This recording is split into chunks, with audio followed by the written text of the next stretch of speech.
training in this, as you can probably tell. Hi, Oh, everybody. please, Dr. Mike Dusa. We're a little late. Technology gaffes, always my fault. Eventually, I will master all the wires and microchips and pixels and all that stuff, but not yet. Not yet. I'm here with Carlo Filippone, a very, very fine bodybuilder from, he's still in great shape, but from back in the day. We'll talk a little bit about that. I mean, how do we find all these? Uh-oh, we've got feedback. Feedback.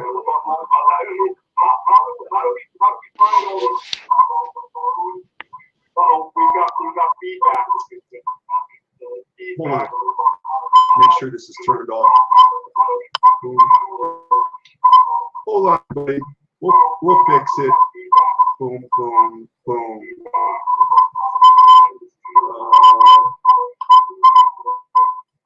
I'm good. Do you have? Hey, Carlo. Yeah. Can you pull your headphones out? Yeah, I did. Pull out. I turned them off. Okay.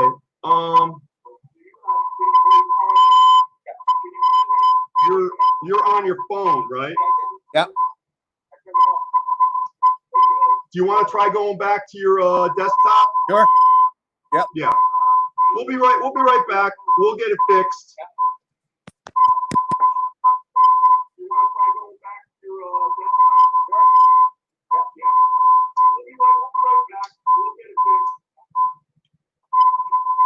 We're working on it, folks. A little bit of feedback. It happens. We can either do a desktop, laptop, or a phone.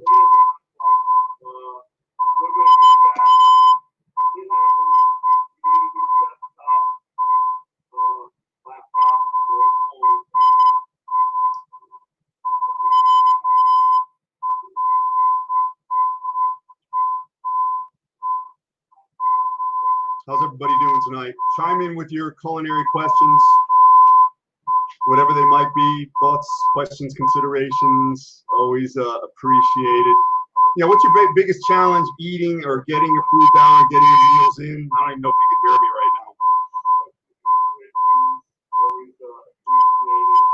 What's your biggest challenge eating or getting your food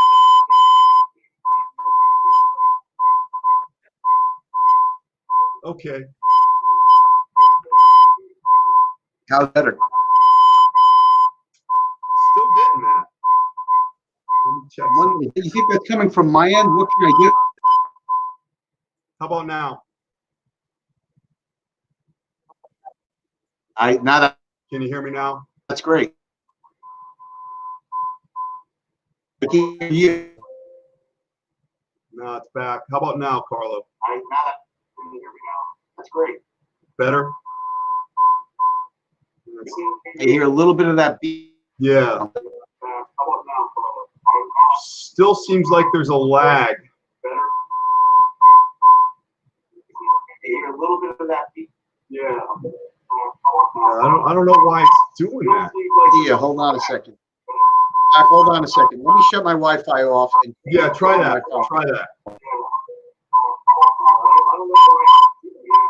Yeah, well, let me shut my Wi-Fi off. Hold on. I'll do it from my phone.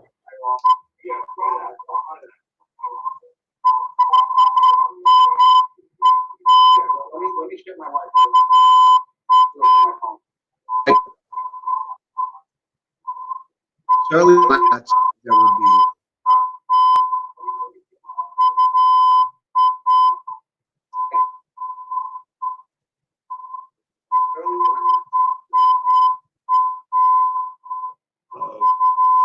We got another one here now. Let me get rid of this one. Okay. Kick this one out. That one. All right, so now you're going outside the room.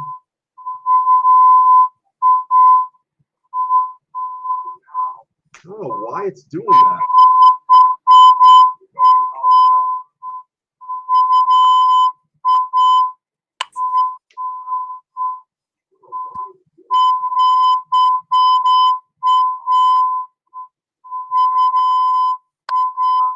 Let me see. I'm going to shut my computer down altogether. Not a problem. Even if we got to start later, it's okay. Yes, try that. Let me see. I'm going to shut my computer down altogether. Okay. Reboot that sucker. Yeah. Just a mild challenge, people.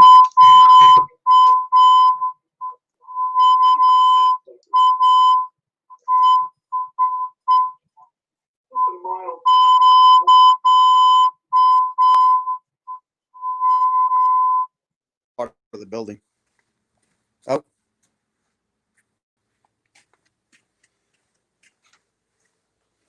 I lost you, Doc, but that noise went away. It might be on your end.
There you are.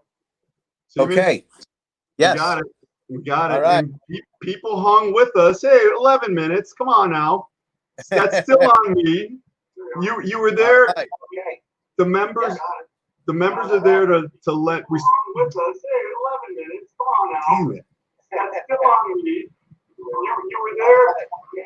The members are there to let we still have a lag. Yeah. I don't know why. I have one. Still have a lag. But let's, I don't know why.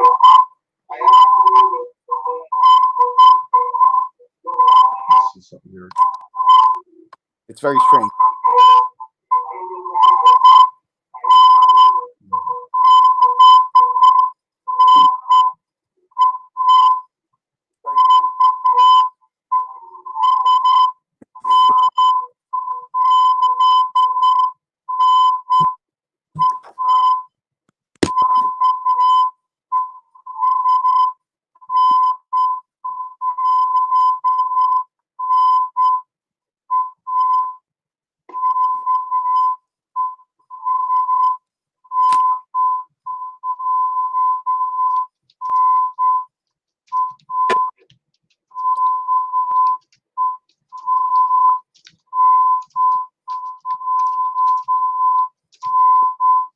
Huh?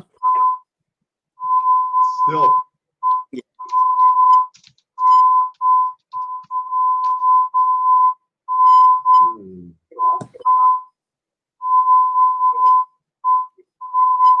having issues. Feedback.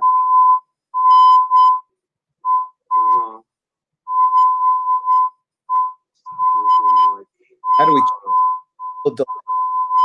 Audio.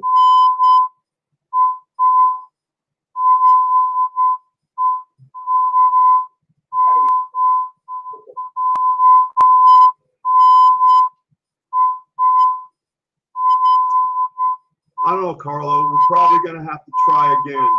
We'll get our. We can try again tomorrow night. I can perform and I can.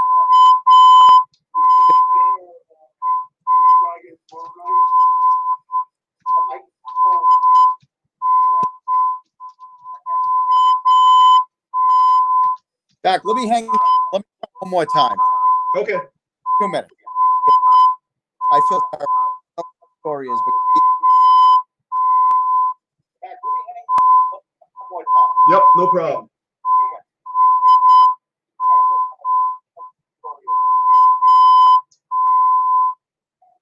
I don't know.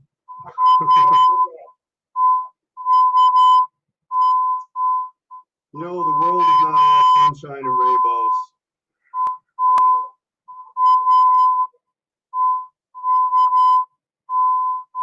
It's probably one little thing that we have to correct.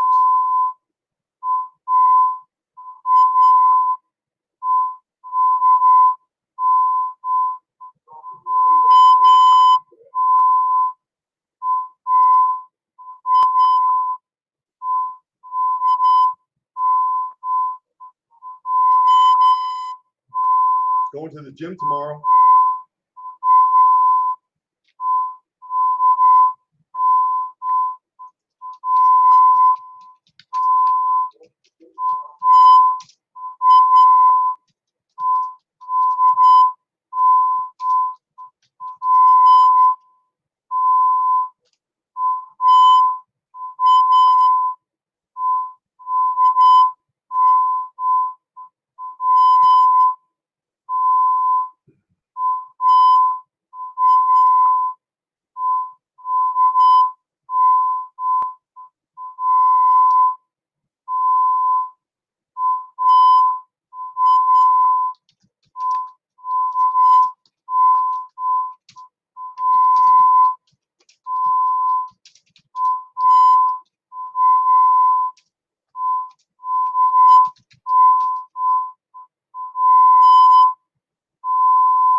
Is that more clear? Can somebody chime in and tell me if that's more clear? I mean, there are only a couple people watching, but if you could just shoot a note into the chat column and let me know if that's more clear. We're going to get this done.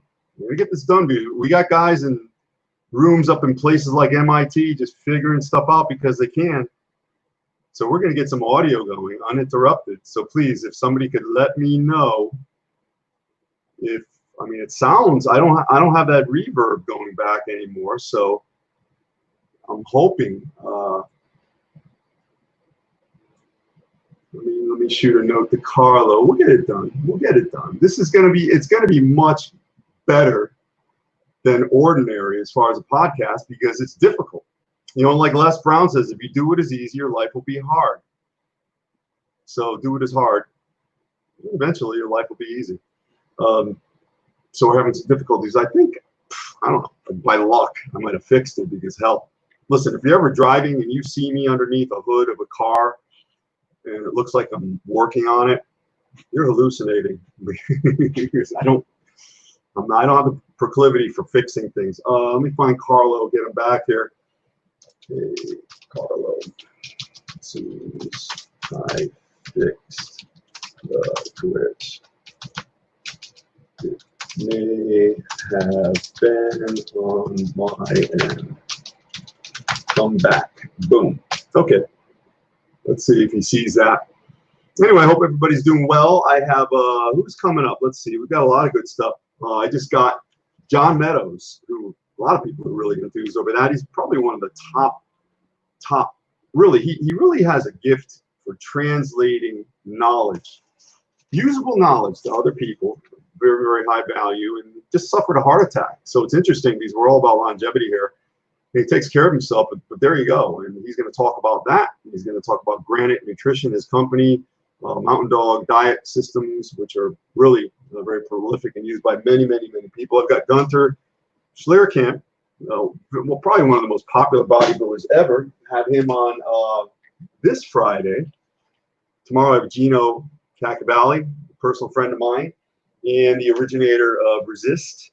A training system is a really unique training system. He helps a lot of people, and the guy is like a moving statue, and probably the best shape of anybody I know, and he's maybe a little bit younger than me, but he really practices longevity. He looks great on top of everything. So we've got him tomorrow, 3 p.m. Eastern Standard Time, and I moved Skip. Oh, here we go. Carlo is back. Doc, I'm sorry. I thought Hi, that was Carlo. on my end.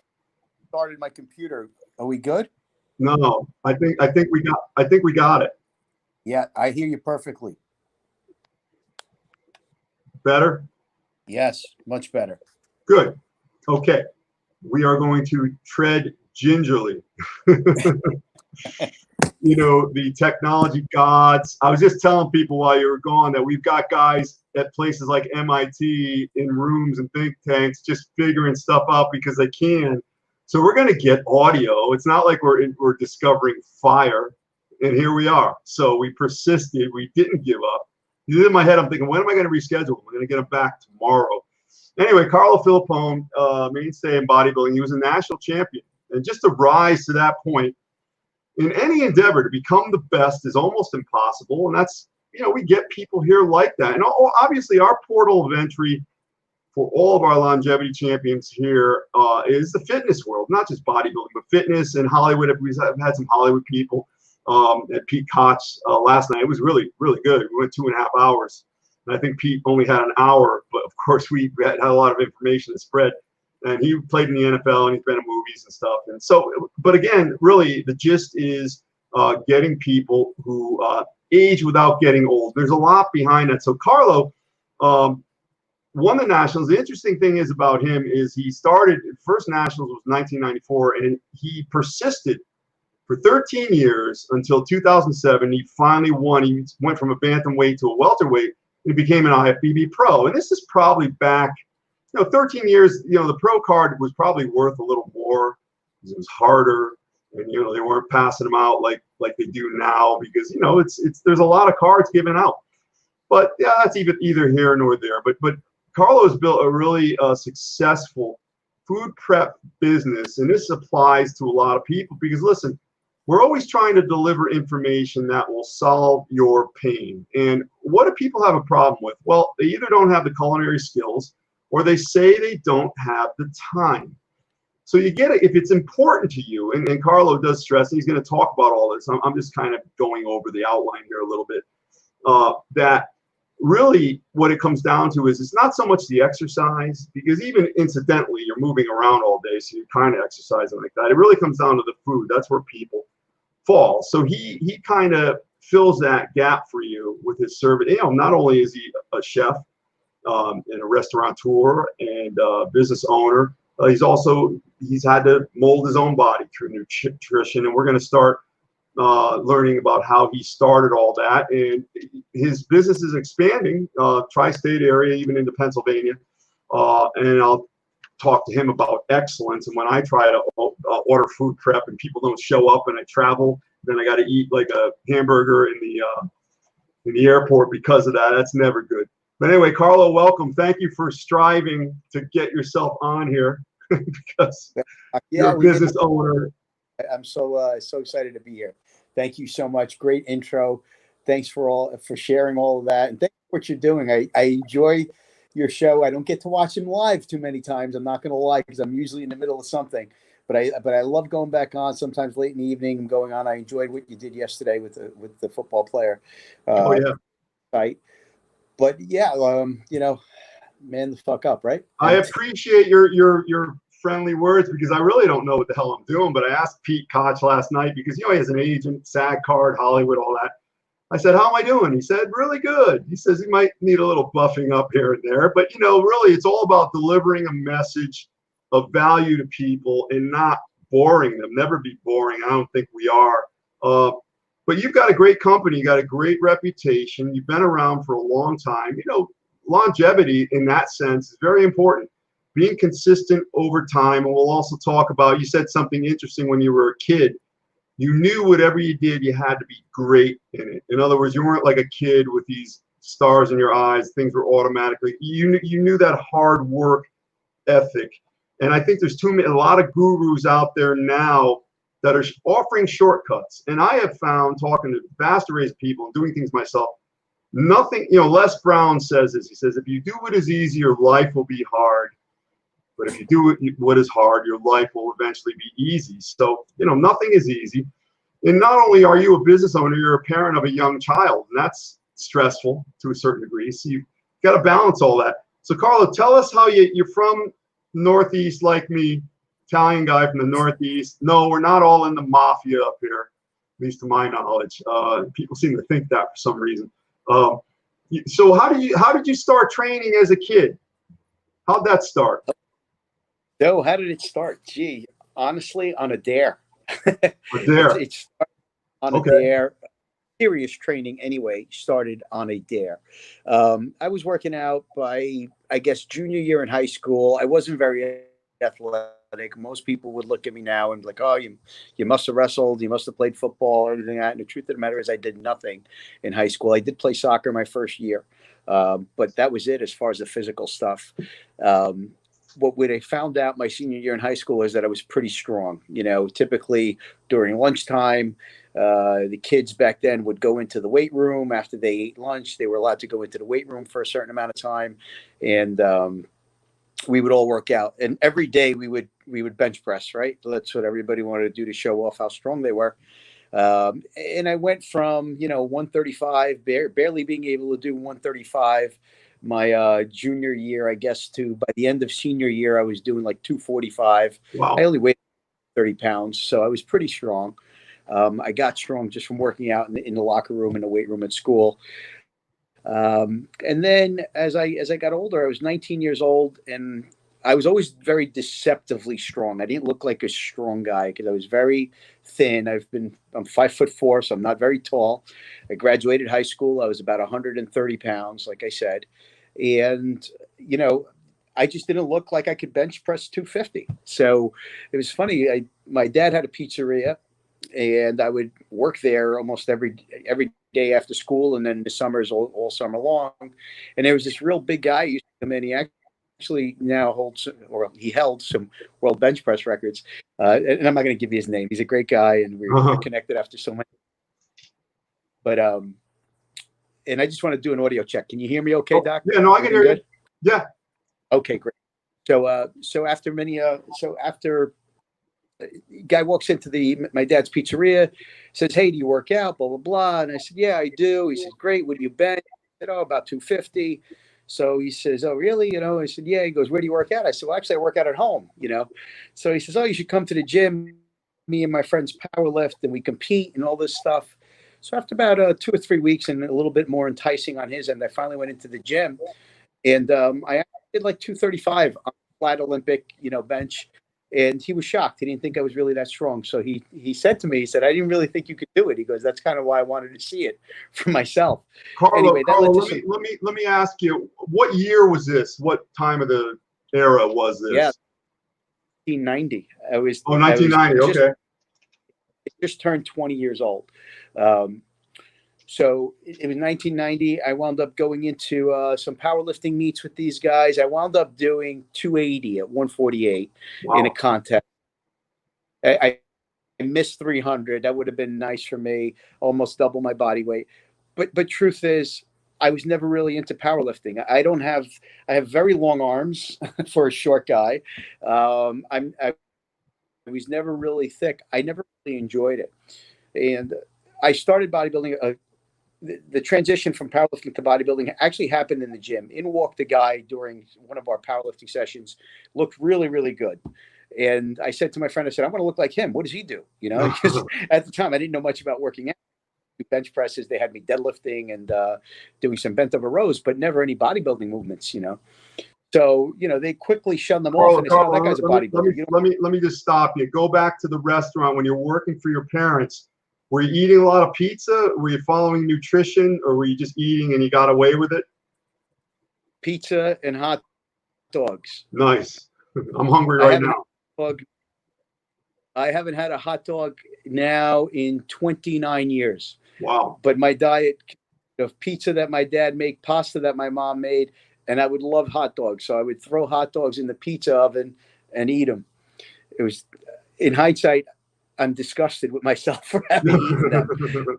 But my diet, it was pizza, hot dogs, and pasta. Never cared about dieting until I started the bodybuilding. I had to teach myself everything from scratch.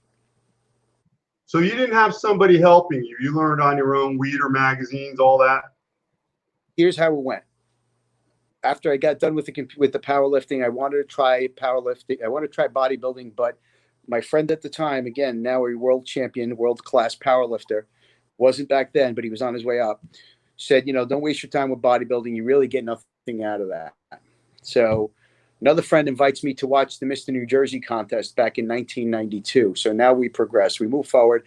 I kind of shunned the idea of bodybuilding because my friends discouraged me from doing it, right? So I continued powerlifting. 1992 comes along, and it's April of 2002. And now the same powerlifting group of friends, they know that guy that walked into the gym, the well-built guy, was competing in the Mr. New Jersey. So they said, "Hey, do you guys want to go watch Tommy compete in the Mr. New Jersey?" And I said, "Yeah, I'm not doing anything. Saturday morning, why not? Let's go." They went over to the show. Carlo, had you ever been to a show before that? Nope, had never been to a bodybuilding show. Picked up a couple of different magazines, so I knew who Lee Labrada was. I knew who Bob Parrott. I knew who Sean Ray was. That's about it. I didn't know much. I knew the guys who were kind of shorter like me, but had very, very pleasing aesthetics. And because those are the guys that appealed to me. So I'd always, if their picture was in an article, I would read it. Otherwise, I flipped right through. Okay. And I knew nothing about it. Absolutely nothing about it. So here we go. We fast forward to the show. We get to the pre-judging. Bantamweights come on.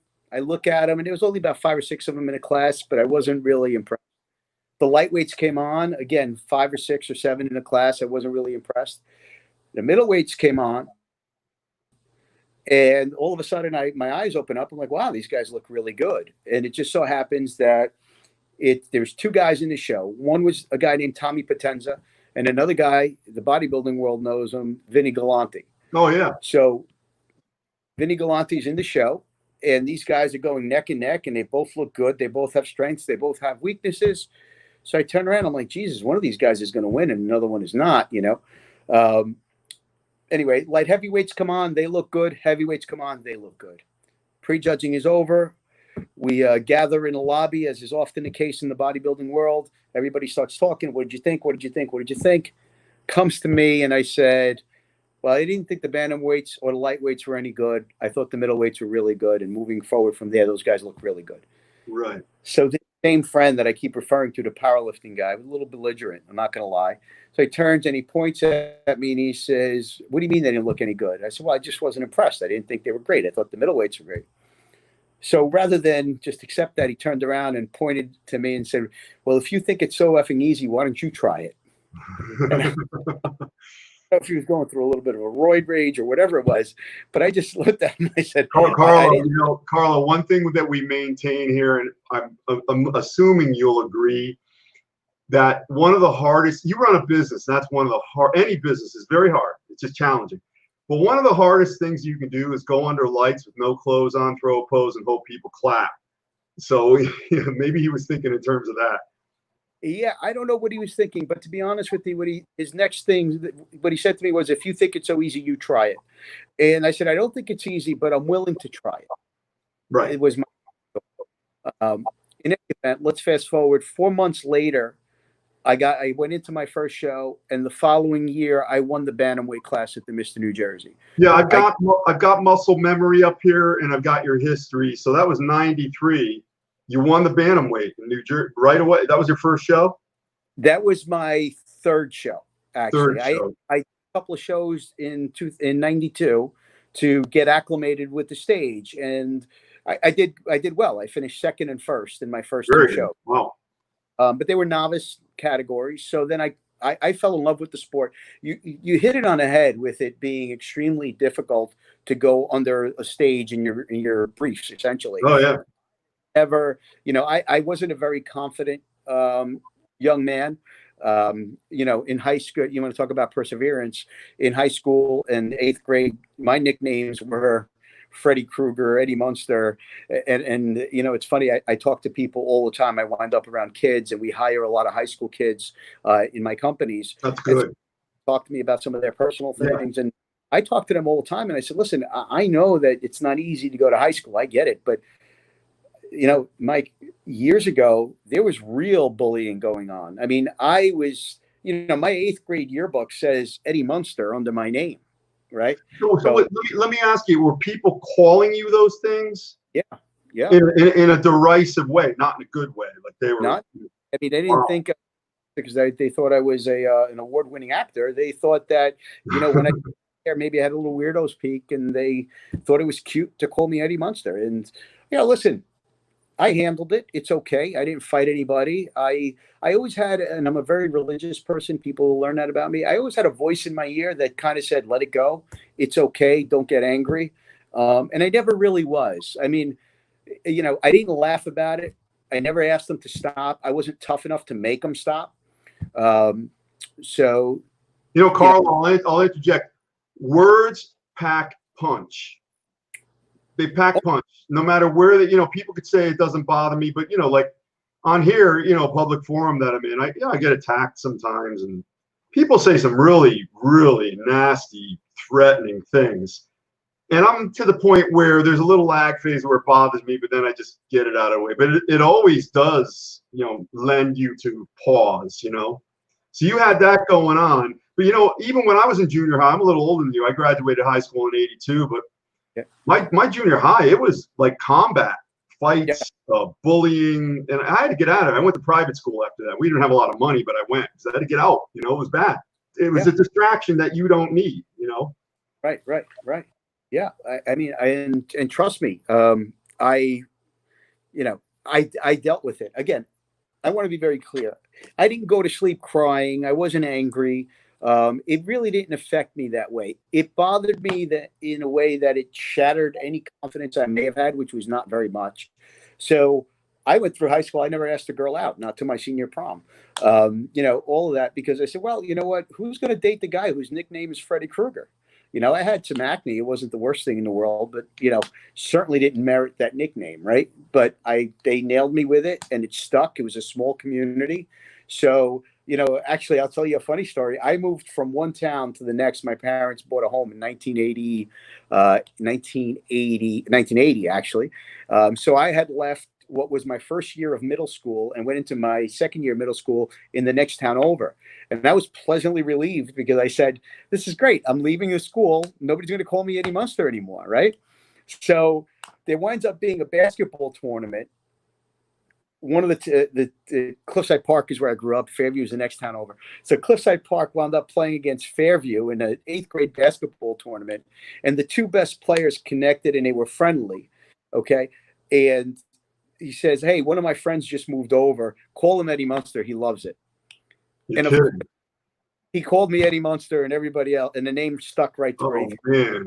It went through the school and everybody decided that they were going to stick by it. So I didn't lose that until high school. And then I was affectionately named Freddy Krueger after that. But anyway, I really don't want to harp on that because it really wasn't as depressing as it may sound. It really wasn't. And I can't stress that enough. It may seem when you're listening to it, it's like, geez, they tortured this poor kid. I have to tell you, honestly, it really didn't bother me because I think my parents instilled enough character in me to know that what they thought really didn't matter. So you would say your parents brought you again, up. I reiterate, I thought. No, it's okay. Go ahead. Yeah, my parents never, first of all, I wasn't the type to go home and share that with my parents. But they knew that the nicknames existed because every once in a while they would hear it and my mom would raise an eyebrow. My mom's was a very protective mother. But what they taught me in life was that what people say about you is not, that doesn't define you at all. And what they say really doesn't matter. I grew up with so much love in my family that what they said essentially was just kind of being wiped off my shoulder. Right. Good. All right, so let's go back to bodybuilding. So you love it now. You forgot about powerlifting. And I see for years, 94, but then you had a gap. Then the 2000s, you were competing. So was the goal to get a pro card? Did somebody say, hey, you've got potential? Never. Nobody ever thought I had potential, Mike. It's a different. If you listen to it, you're going to be like, "Wow, how depressing!" But I promise you, I've had a beautiful, beautiful life. No, I walked into the gym. They didn't think I would compete, and I did. I wound up winning the state championship exactly a year to the date where I was challenged to do it. Wow. That was 93. Yep. In 93, I actually went to junior nationals at 22 years old. I was only 22, and tried my hand at it. And I wound up placing 7th out of 20 guys in the junior nationals in 1993. So that was fun.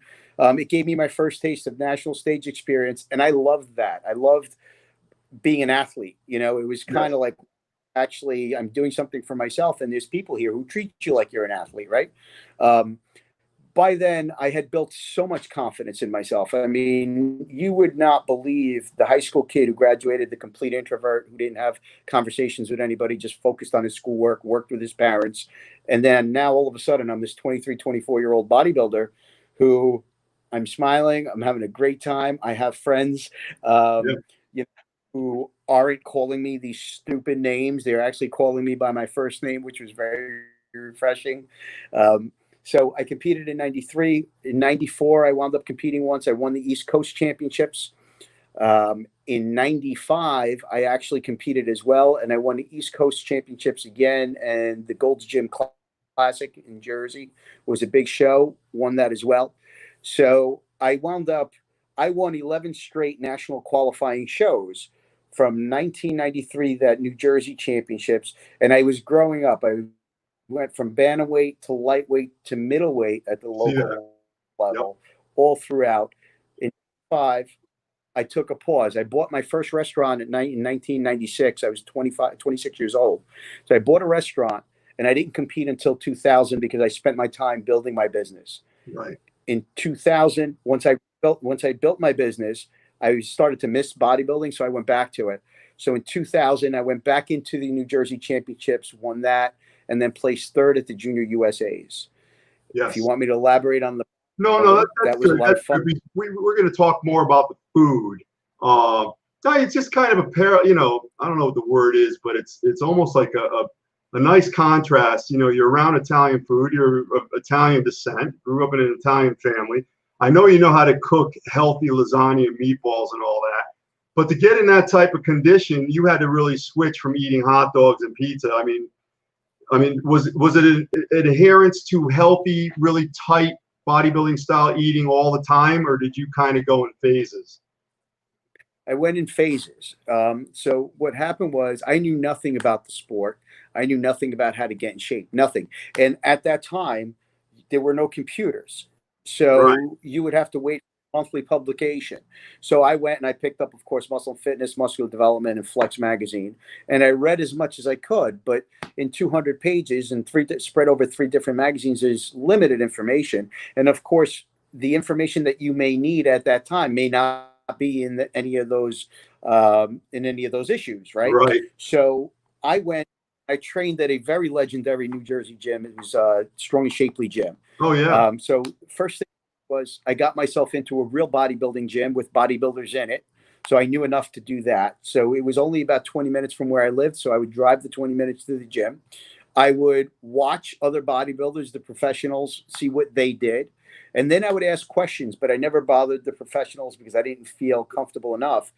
But the gym owner's wife, Bob Bonham was the gym owner, and his ex-wife was Debbie, took a liking to me. And I went up to her one day and she watched me train, and, she kind of saw that my body started to change. So she grabbed me one day and said, "Hey, what are you doing?"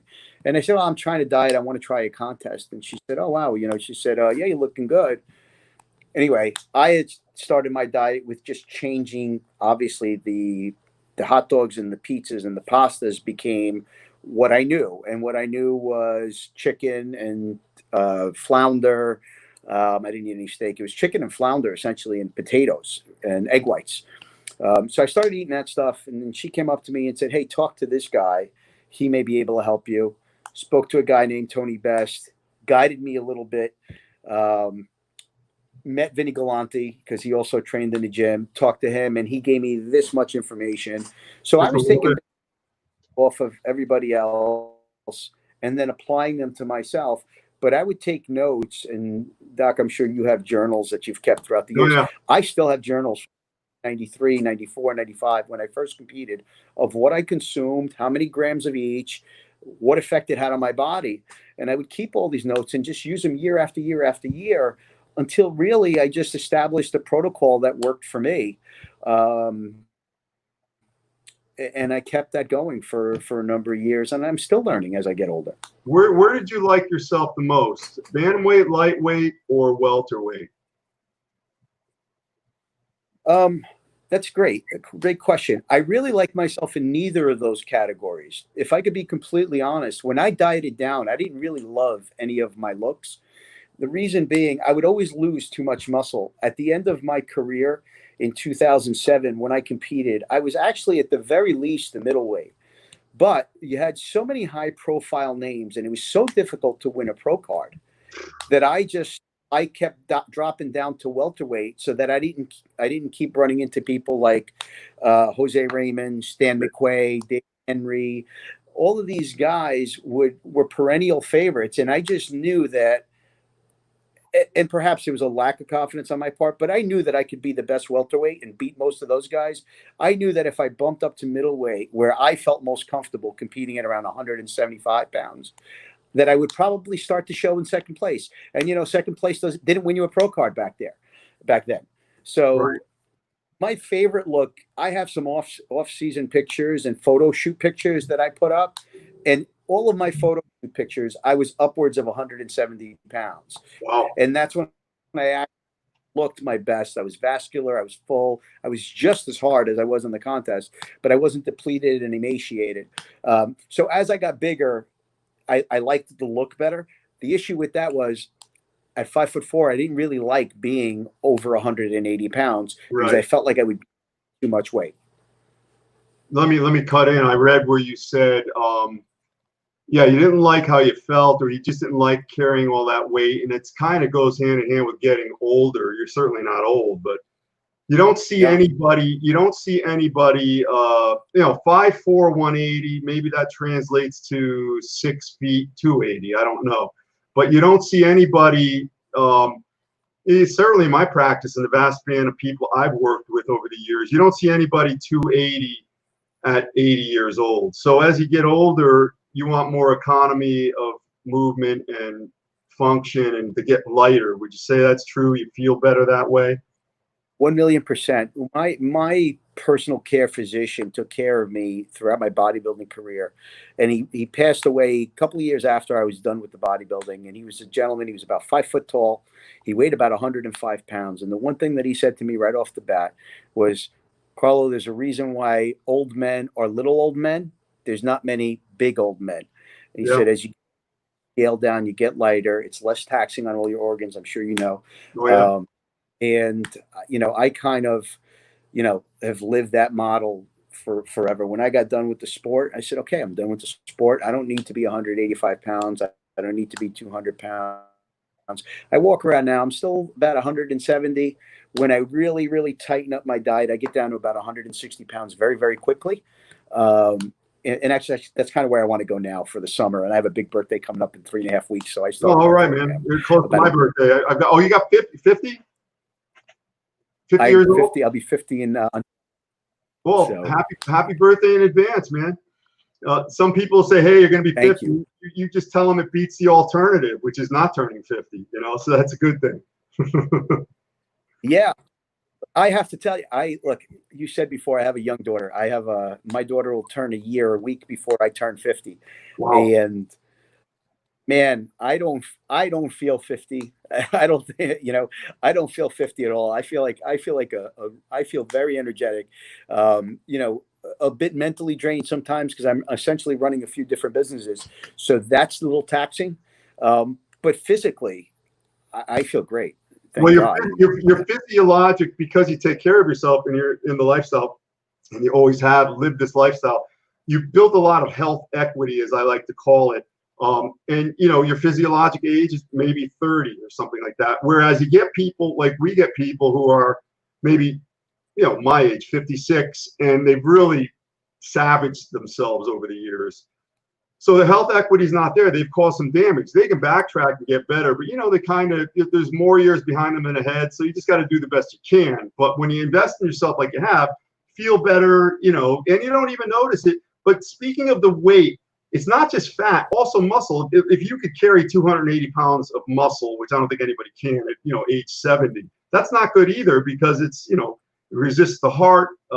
Body has to work too hard. So it is good to pare down and become a little more efficient with what you carry. So talk more about you had to be mindful of food. Was there a big gap between what you were cooking for people? Like I think I asked earlier, was it hard or is it still hard being around food all day, food that maybe you shouldn't be eating all the time, and controlling yourself? Yeah, when I had the restaurant, it was extremely difficult because I'm a chef by trade, and it's what I do, and it's what I cook. So I'm used to, in the restaurant making herb-crusted Chilean sea bass, your penne vodkas, of course, your lasagnas, and your staple Italian foods. But I would venture off and create a lot of my own recipes, staple recipes that, my restaurant, I sold the restaurant, but the recipes still exist. So yes, it was very difficult to do that. However, I understood the benefits, and I had two careers. I was a bodybuilder, but I was a businessman first. So I ran the restaurant, did what I had to do for the restaurant, and then I would, follow my own protocol for what I needed. What I would do is I gave myself, and I was in shape all year round. As a matter of fact, I wrote for Muscle Mag for 10 years. I'm not sure if you remember that, but I had my Muscle Chef column in Muscle Mag. I was going to mention that, yes.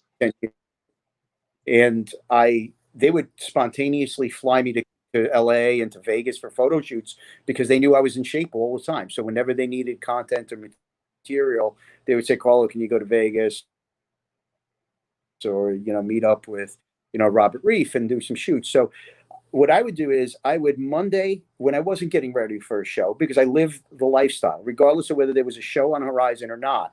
And I'll get into how and why I decided to get a pro card, and that'll segue it really nicely. But I would Monday through Saturday, 9 p.m., eat my bodybuilding staple foods. More of it if I was in the off season, but my staple foods.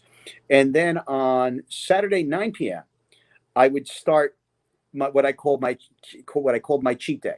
So from 9 p.m. on Saturday till Sunday night at 9 p.m., those 24 hours, I ate whatever I wanted, all in moderation. Okay, So if I wanted penne vodka, I'd make myself penne vodka. If I wanted a cookie or two, I ate a cookie or two. If it was cheesecake that I was craving, I would have cheesecake. If it was a burger and fries, it was a burger and fries.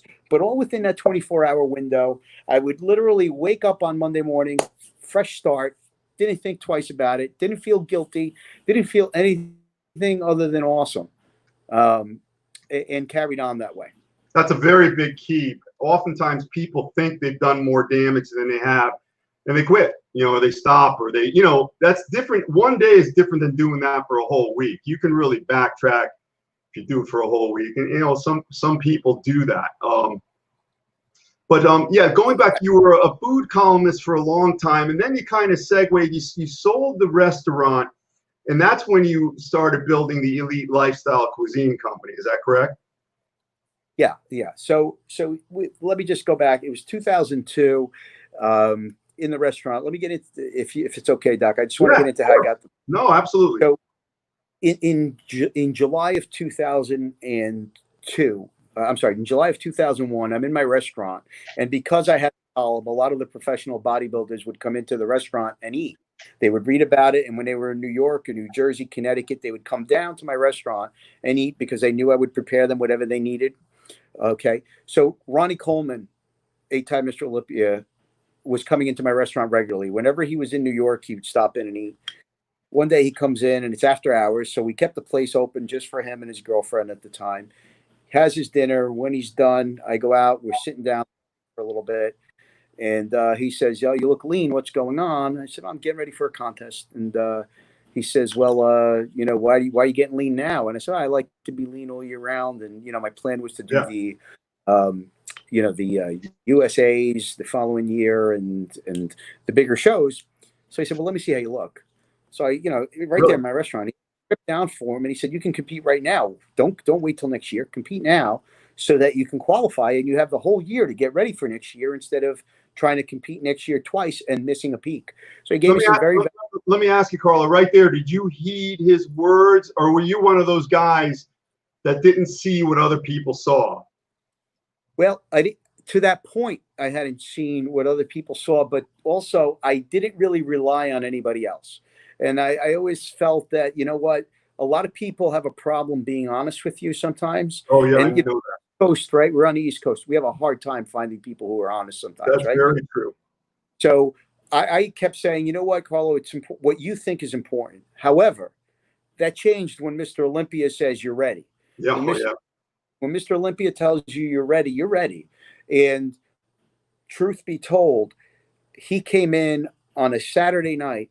The following Saturday, I went into a show, won the middleweight class, lost the overall by a point, and was qualified for the next year's nationals. So once I did that, if I wanted a pro card, I can win a pro card. I didn't know until that moment. Did you call him and let him know how you did? Yeah, he knows. He we still see each other. I saw him this year at the Arnold. He knows he was instrumental, and he's a good dude, man. A lot of people don't know. How was Ronnie? I saw. Did you see his movie, The King? Absolutely. Wasn't that good? Wasn't that great? Another good one was? Another good one was C.T. Fletcher's movie too. That was also really good. If you saw that.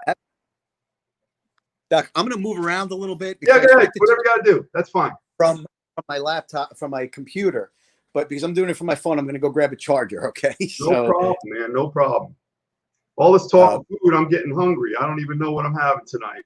I'm starting my training. Listen, I really slacked off these 3-month lockdowns, so I'm starting up again tomorrow. you don't want to be 56 and say you're starting up again, you know? Yeah. If you're starting up again when you're 70, I hope you believe in reincarnation, because better luck in the next life. Yeah. After a while, you got to stop starting and just keep going. Yeah. Yeah.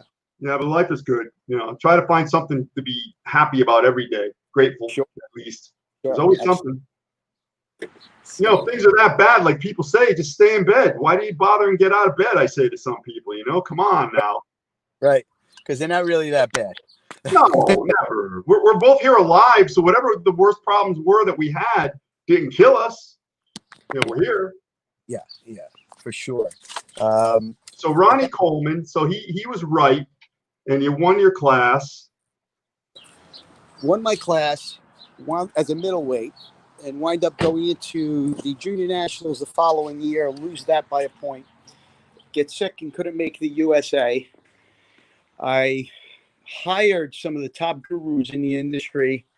Big mistake in 2003. Really? If you want me to get into that, I could, but this is why I always trust myself more than everybody else. Yeah, we'll do that next time. We'll talk more about food and stuff. But yeah, I mean, if you want to talk about the transition, I let me go back to that, if that's okay. Yes. You know, it's the hardest thing I think I've done in the world, but the most valuable and most important thing is teaching myself how to go from an Italian kid who's just eating pizza and pasta to understanding the value of a balanced diet. And it really wasn't easy. It was extremely, extremely difficult because, you know, I had my parents in my ear trying to get me to eat this crappy food. They didn't understand what I was trying to do, nor did they appreciate what I was trying to do. Really? So, yeah, here I am trying to make a name for myself and just trying to succeed in bodybuilding.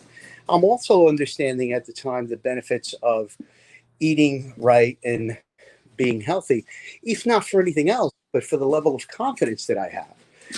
It's making me a better person. It's making me function better at work. I'm applying everything that I learned from bodybuilding, the focus, the discipline, all of that great stuff that I need, I'm learning.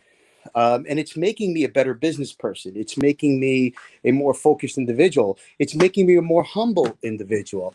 Because Carlo, I got to cut in and ask a question. In all your training around that time and even beyond that, did you ever get unhealthy in your training or your eating or your obsession or anything like that? You know what I'm saying? You ever traverse that tangent where it was too much, or you started questioning it, or you just weren't feeling good? no, not necessarily. I think once I understood the value, I kept on with it. I really, really did. And I'm sorry, I'm fumbling for a charger here, so okay. Please bear with me. So once I got there, I didn't really go back. The one thing that I will say is that I spent a little too much time one particular year in 2000, and I guess it was 2006, where I paid so much attention to my bodybuilding that I didn't pay attention to anything else, and I almost wound up losing everything: my family, my relationships, and my businesses, because it just became a win as a bodybuilder at all costs attitude, which was the wrong attitude to have. Yeah. You know, that happens to a lot of people. You know, you said something about your business. It was a great. Your company. You know, we're jumping around a little, but I really like this line. You are a company with a cause. What does that mean?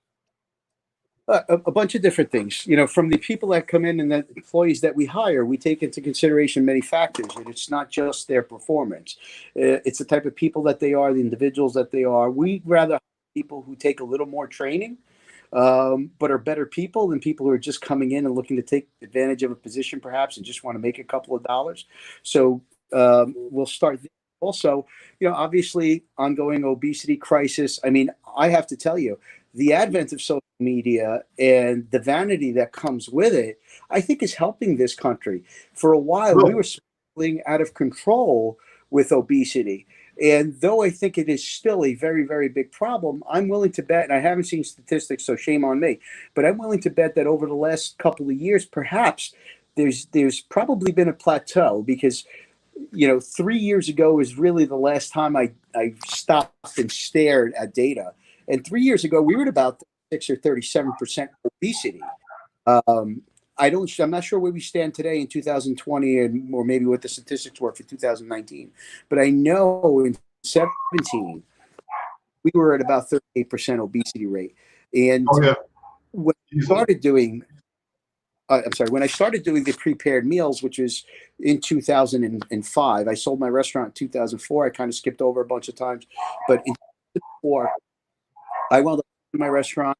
I wanted to do something different, and I got into. I went back to school as I was an accounting major, so I promised myself I'd go back, and I did. But after that, I opened up a cafe, and I did it for multiple reasons. Number one, I needed to fill time because I was going to school, but I didn't have time to work a full-time job. So I said, well, let's open up a cafe and prepare some meals. Just open up a restaurant. That takes some guts. Yeah, well, yeah. It's, again, the confidence that comes with going on stage, being a bodybuilder, and then succeeding at it. If you can parlay that into life, and I got to tell you, there's very few situations that scare me now, business related. Honestly, I'm not really afraid to take chances. I take a lot of chances almost daily. I don't jump into things, but I weigh my decisions out, but it's not, the restaurant business was almost second nature to me. So anything that is food related, particularly now with the advent of these companies, the Chicken Pound and Elite Lifestyle Cuisine, we happen to be in the right place at the right time when this pandemic started. And I'm going to say this as humbly as I can. Our business shot through the roof. People started to really understand the value of not putting yourself out there, not rubbing elbows with people every minute of the day, whether it's a supermarket, gym, or what have you. So these companies really are thriving today because the decisions that I made back then, but also the understanding and the knowledge that people are gaining today. But yes, you're right. You need to be pretty ballsy if you're going to open up a restaurant and don't have the. You remind me, I was talking to a good friend of mine today, a great trainer and bodybuilder, doctor from Midwest, Dr. Aaron Witten, and he was telling me, he orders your products, and he's very happy. He gets them right away, and you're very attentive. But the chicken is fantastic. But he said you switched almost solely to chicken. Did you do that, or what's that all about? It's a separate company, so we have two different brands. You see the logo back there. It's Elite Lifestyle Cuisine, prepared meals. And that's doing well. I mean, we stick to the tri-state area with Elite Lifestyle Cuisine. So we do mostly New York, New Jersey, Connecticut, some Pennsylvania. We don't really expand our boundaries in that just because of the way the meals are prepared, the way that it's packaged is different than the chicken. With the chicken, there's a demand nationwide. We ship nationwide. And the company is really, really taken. We can't keep the stuff in-house, and I mean that. Congratulations. That's great. Thank you. What I did was I had several years ago, again, 15 years competitive bodybuilding. I spent a lot of time in that industry, and I understood, when we started the meal prep business, it was really trying to get people, again, going back to the company message with the obesity. Most people who are obese are not obese because they like eating grilled chicken. They're obese because they like to eat chicken parmesan, pizza, lasagna, meatballs, right? Would you agree with that statement? Oh yeah.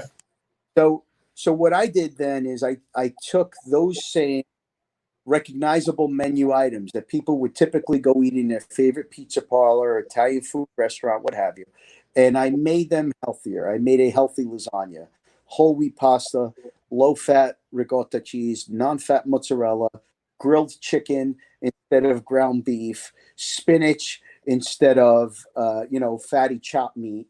So stuff like that. Turkey meatballs made with turkey breast meat instead of 80% lean ground beef, which your restaurant would typically use. Chicken parmesan with a grilled chicken breast and whole wheat or multi-grain pop, rather than a. I'm getting hungry right now. Thanks. So we started the one brand, and we wanted to make sure that people who enjoyed eating lasagnas and chicken, parmesan, could still eat that, but they would do it in a healthy manner, so that now that 800, 900, 1,000 calorie meal is 300 or 400 calories. Wow. And you can eat it, and you can you can, again, the caloric balance, right? The macronutrient balance. When you have a chicken breast in a lasagna rather than covered with fatty meat, now you're going from, 40 grams of fat to 40 grams of protein. Wow. And instead, maybe 15, 20 grams of protein, it's not even 15 grams of fat because you're not using any fatty items. So again, the macronutrient shift, and if you just eat that consistently, and we've helped, we continuously get, great testimonials who, people losing 50 pounds, 60 pounds, 100 pounds, 30 pounds, people just losing 8 or 10 pounds, but feel so much better because they're eating in balance. And again, you want to talk about a cause? We're trying to get people to understand that you can eat those items, just like you were talking yesterday about drinking your Coke, your soda, right? Like I love it. I love a diet soda, and I'll have a diet soda almost every single day. Mm-hmm. If you do something in moderation, it's not going to kill you. Again, genetic predisposition to certain things could make that statement false. Or, for the most part, if you do things in moderation, or if you eat foods that can taste good, that are not fried, that are not, sweetened with artificial corn syrups and, even MSG. I mean, there's so much stuff. The monosodium glutamate is so prevalent in so many foods, and people wind up with these headaches. They don't understand why. I know that there's some research that dispels some of those myths, but I don't think that they should be dispelled. Anytime I have foods that contain MSG, I can almost feel it coming through my pores, and I can feel my body not functioning right. So, Carlo, may I present a conundrum to you that I have, many have, and a good friend of mine, Evan Centopani, he's an IFBB pro, one of the top. Yeah, great guy, and he's really good with food. He's like almost, like a certified nutritionist, not literally, but he really is like a food smith. And we were talking one day about chicken. He goes, look, you go to the regular grocery, and when you see chicken this big, like a chicken breast, he said, that's not normal. They're doing something to that. And I even said, I says, yeah, I'm eating chicken, and it tastes like rubber. They're doing something to it. And in fact, I had Chef Andre Rush on here the other day. And yeah, he's a great guy. And he said he was cutting open chicken, and he saw like some type of injected substance in there. So something's going on. But Evan had a good point. He says, buy local, buy farm bred, and you're going to have generally a relatively medium, smallish, that's normal, but it's much more healthy. It tastes good. But what can you say about that? It's because you're like the chicken guy now, for want of a better description, forgive me, but what is your take on that as far as purity and what you're getting, and is what's written on the package true? Would love to, and thanks for that, because that's it's great points. And Evan, by the way, Evan and I turned pro together in 2007. Oh, I'm not sure you realize that, but I love Evan. He's a great guy. Yeah, man, I love that guy. He's a great guy, good human being, great father, great. Yes, it's a lot of points. He's a good human, a good citizen. I jump right over, and you can't really say much else. Evan and I connected. He was eating some of our chicken up to about a year or so ago, and I was just sending it to him randomly, and then we've kind of lost touch, to be honest with you.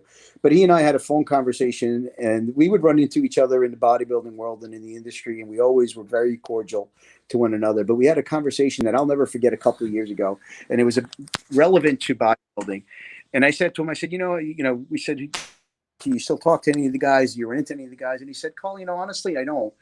And he said, what about you? And I said, no, same thing. I really don't. And I said to him, I said, Evan, I said, I always kind of felt like I didn't belong backstage with some of these guys. I thought my ideology was different.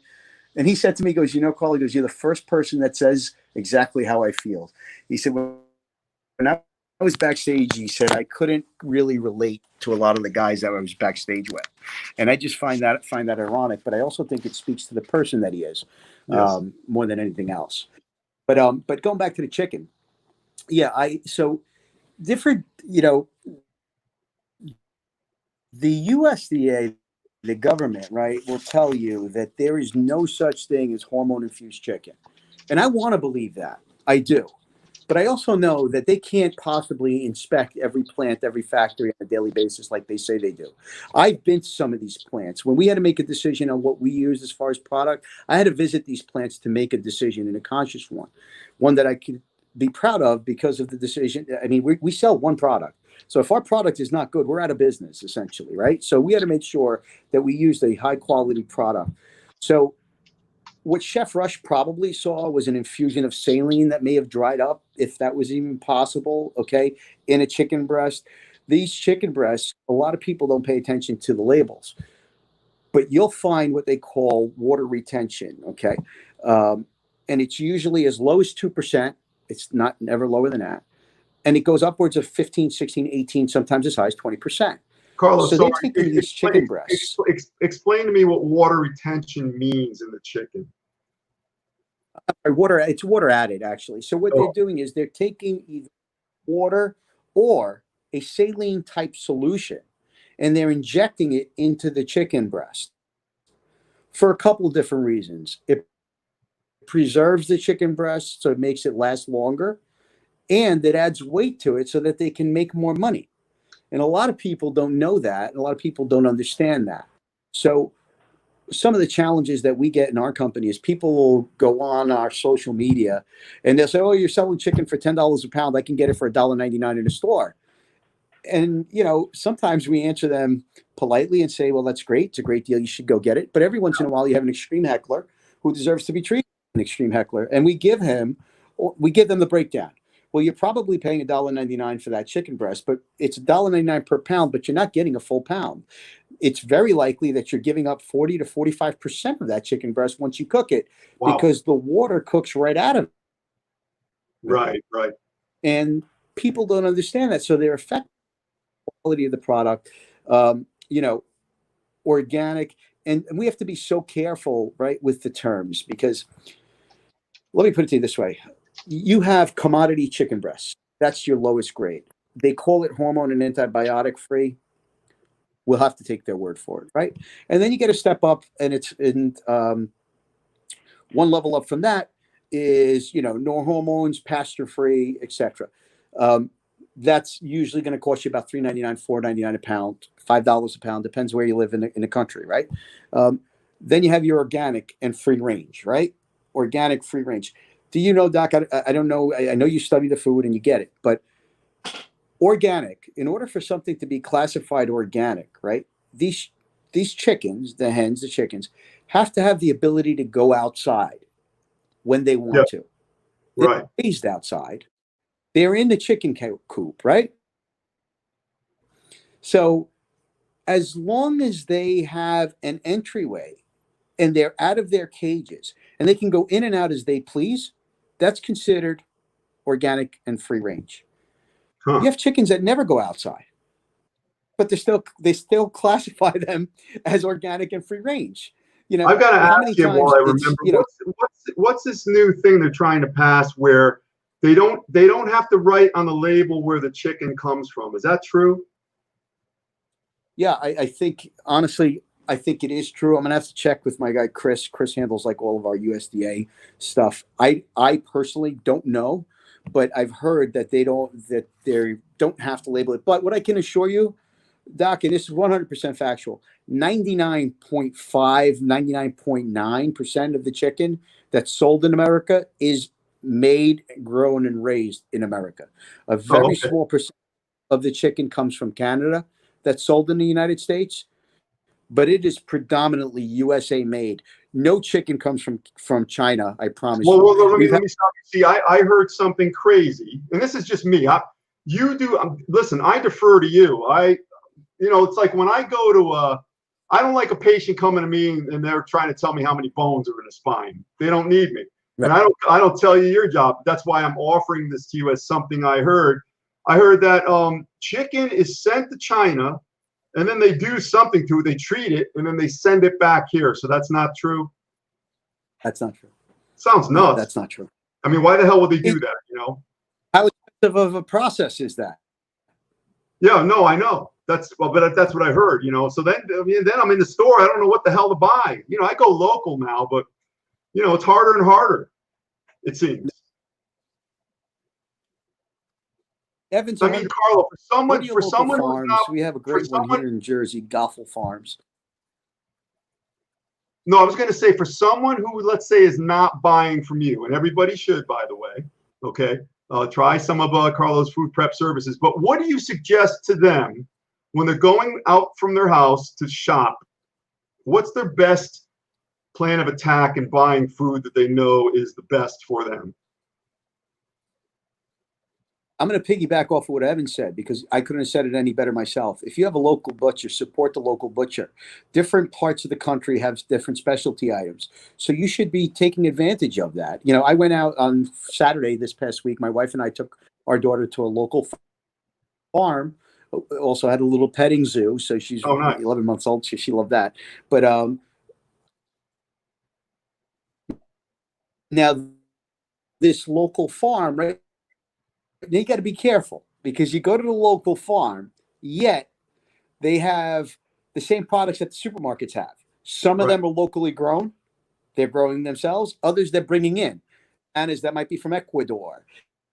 And I'm not saying that it's not right to eat those things, but what I'm saying is you're always going to be better if you're eating stuff that's grown from the source. So we wound up picking up broccoli, which was grown here in New Jersey, and radishes that were grown here in New Jersey, and some romaine or red leaf lettuce that was grown here in New Jersey.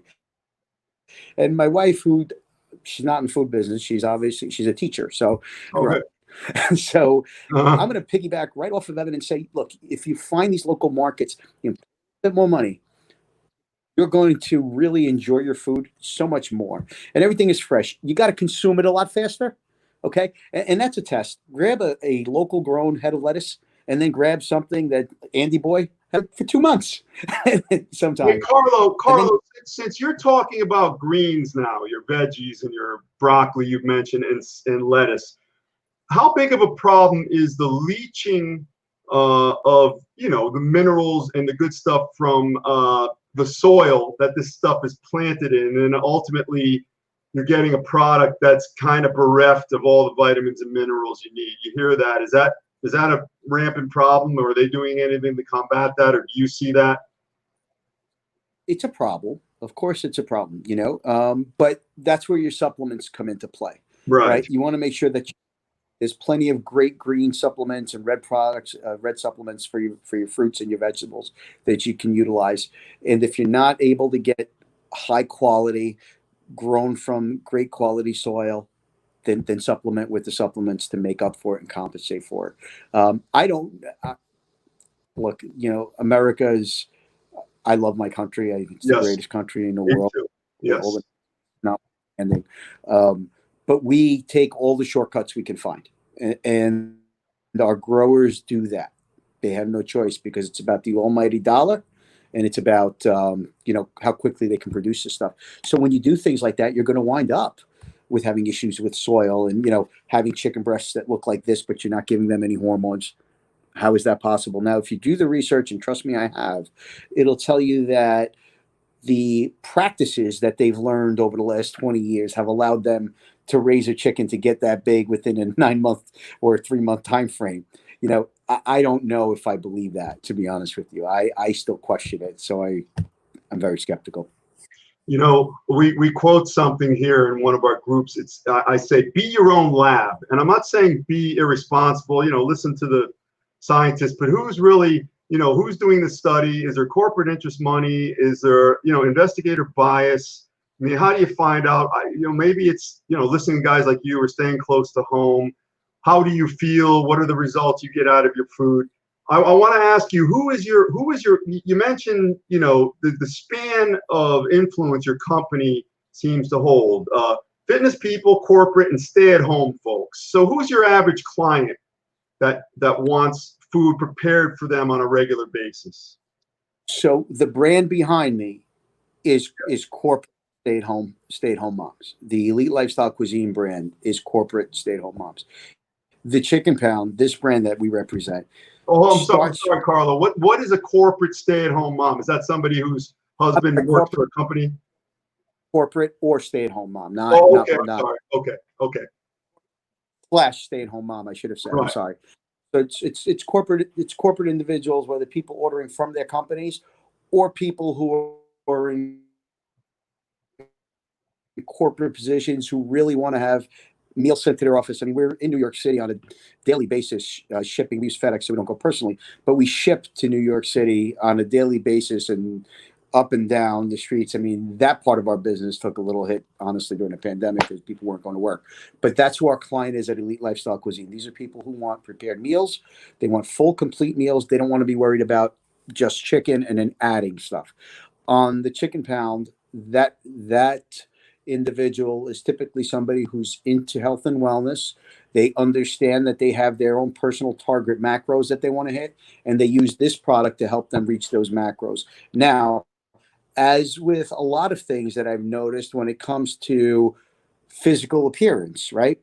The years that I've spent in bodybuilding, bodybuilders used to get a very, very bad rap back in the days because people were like, oh, I don't want to look like that. You must be doing drugs. You must be doing this. You must be doing that, right? Well, everybody wants to look really good. So they take their information from the bodybuilders, right? Pass it on to their personal trainers. Oftentimes, the bodybuilder is a personal trainer, right? And they pass that on to their clients, and then their clients start to utilize the product. So with this company, we started it as a brand that was really meant for bodybuilders, but it's transcended now. And there's tons of people, family, men and women who purchase the product so that their entire families can benefit from it. Wow, that's excellent. So what do you do with somebody who has, I don't want to say problems, but, perhaps outstanding health issues? Maybe they're lactose intolerant, or, they have a gluten problem, or whatever may intervene with you supplying. I mean, what do you do with that? This company right here, Elite Lifestyle Cuisine, has, I think it's over 23 gluten-free items and at least a dozen dairy-free items as well. Wow. So there's plenty of items for everybody on the menu. We run a consistent menu with about 29 to 30 items. And, sometimes depending on the time of year, it might be 25, 26, but it's never less than 25 or 26 different menu items. There's always an abundance of menu items and different options for different people. So we're a little weak with the vegan items, and I understand that. We have 4 different soups, I think, that are vegan. But that's not really our audience. I think our people who are vegan have their preferred places to go and eat. We're just trying to, again, build recognizable menu items and offer it to people who are in need. And on that menu, there's plenty of gluten-free and dairy-free meals to choose from. There's a great business adage. It's, if your market is everyone, then your market is no one. So you're going to niche it to certain people, and that ties in. Let me ask you a question. You are, and this is why you're talking to me, plus, you're a good guy, nice guy, and you're close by, and you're Italian, so of course we're talking. But, you're an industry leader. You're known as an industry leader. So, you have a very high standard that you follow, and that was bred from when you were a kid and you knew you had to be great. Why does a guy like me, I'm going on a trip to Florida, and I call supposedly a reputable company, and I really need my food apportioned a certain way because it's important to me too, as part of business. I go down there, they never show up. Does that happen a lot in this? I mean, do you notice a lot of outliers who are kind of coming and going, or is there a standard that's followed among food prep companies? It depends who's leading the company, Doc. Look, I got to tell you, I put FedEx on blast. My last meeting today, before I got prepared to get on with you, was with my FedEx rep. And I put them on blast publicly on our social media. We had to apologize for their shortcomings and understand during the pandemic, they haven't guaranteed a single delivery. No, I know. So we're shipping a country. I cannot tell you how many boxes we've lost in the last 6 weeks. Okay. Wow. Okay. Boxes that we never get compensated back from. Fortunately, our clients have been very understanding. Most of them have understood. They've allowed us the opportunity to resend the box. Okay. They've waited a bit longer, but it's cost us double. Okay. So that's how I operate my business. We have, as you said, standards. Most people who are in a meal prep company aren't chefs. They grow up in a family business. They don't really care. As a matter of fact, what I find is these people oftentimes bring in a bunch of investment money. The idea is grand. The concept is great. The owner who starts the company is a guy who's lost a couple 100 pounds. So he has a new baby. He wants to, because they want to change the world, and they get into something that they know nothing about. And it's not just the production of the food. That's actually the easy part. It's getting it. It's freezing it or preserving it naturally, if refrigerate it. Then it's getting it in the right container, getting it in the right box with the right liner or cooler, putting dry ice or gel packs in there, and then getting it out the door, and doing it in a manner in which preserves the quality of the product. And then you add to that, you want it on a specific date. Okay, that takes a whole nother level of customer service to make sure that you have somebody in your office. And I'm sorry, because you mentioned it.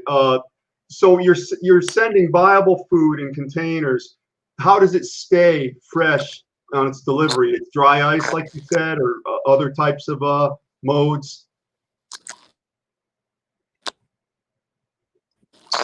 Right. So what we do is different than most meal prep companies. From day one, when I got into the meal prep space, and mind you, that was 2005, by the way.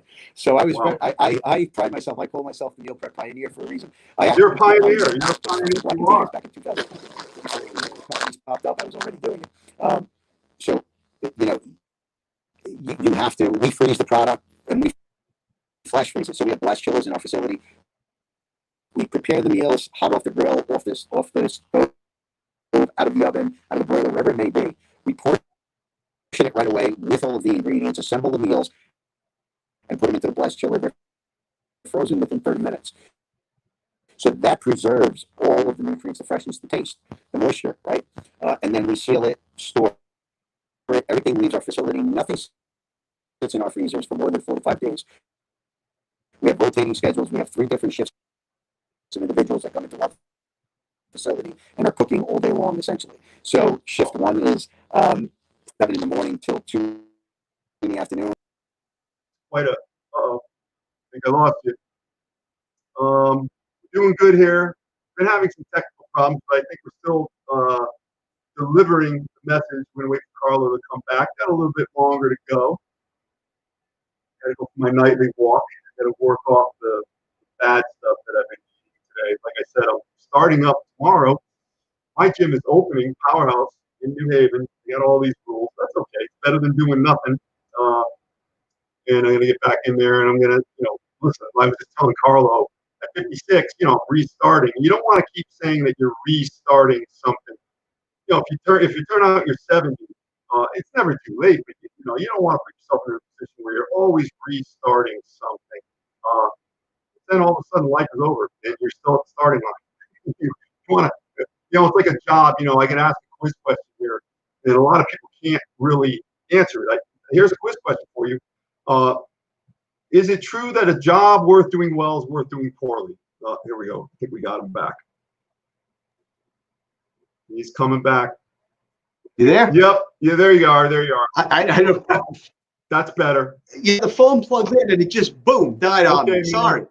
This is, we were having problems, but we keep coming back because the information is so important, and that's why we're getting it across. So you were talking about the preparation. Well, I want to mention all these things you're mentioning, because this comes up with people, and this is a matter of value. And I see bodybuilders in particular, they put so much into what they do and the cost. And then the things at the end, they don't want to pay, like they don't want to get photos done. And I'm wondering, it makes me wonder, why are they doing this? The process you're telling me about, and I know business, I've been in multiple businesses for many years. I've never had a job interview, and I don't know if that's good. And it's too late. I'm unhireable at this point. So we're getting it. I understand everything that goes into this. It's got to be tremendously expensive. And ultimately, your product is probably, it's highly valued. It costs more than what people might think. Do you ever get them questioning you on that? All the time. Yeah. Listen, if I was in this for the money, or if I was in business just for the money, there's 100,000 things that I'd be doing. Oh, yeah. I'd be profiting a lot more than meal prep. As a matter of fact, some very popular supplement company owners have come to me and they've said, hey, something together. And I've said, let me break it down for you. Give me 15 minutes. If after the 15 minutes you still want to do it, we'll do it. Okay. But the profit margins are ridiculous. And I want to think about this. You're in Connecticut. You're not far from New York City. You're going to a restaurant for chicken parmesan. Let's forget the restaurant. You go into the pizza parlor. What are you paying for chicken parmesan in your local pizza parlor?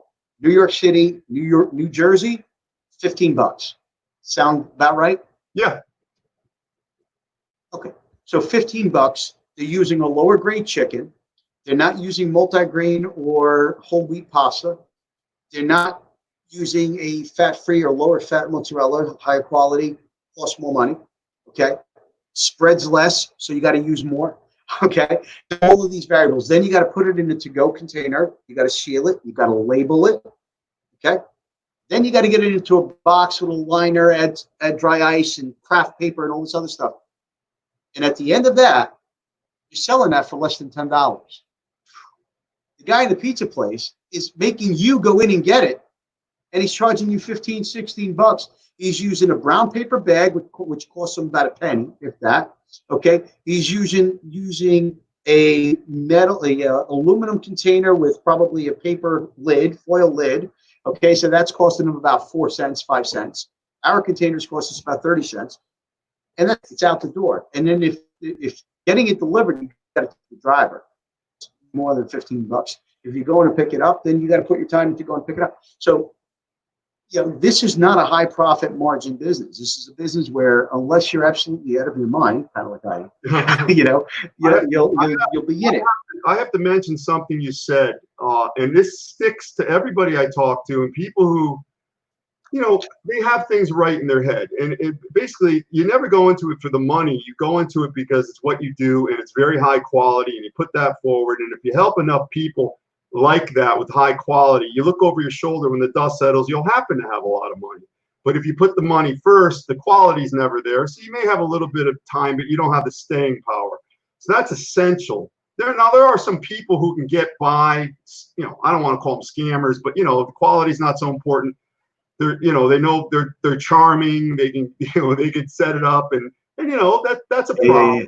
But we always say comparison is a thief of joy, so we don't think about them when we do our things. So yeah, but it sounds like a very, the food industry, I mean, we could almost liken you kind of to a restaurant. You've owned restaurants.